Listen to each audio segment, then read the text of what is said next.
Или вот папаха, например, да, был такой народ, карабурюклюлер, да, черношапочные, да, камы пуляху сеху рашидадины.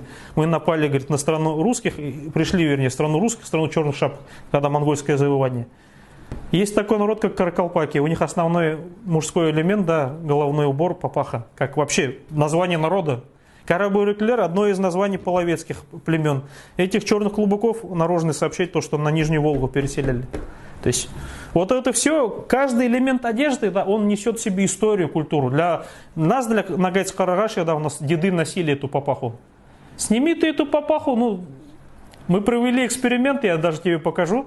Когда я вот недавно в Уфе был, я одел одежду башкирскую, потом одел одежду татарскую, потом нагайскую.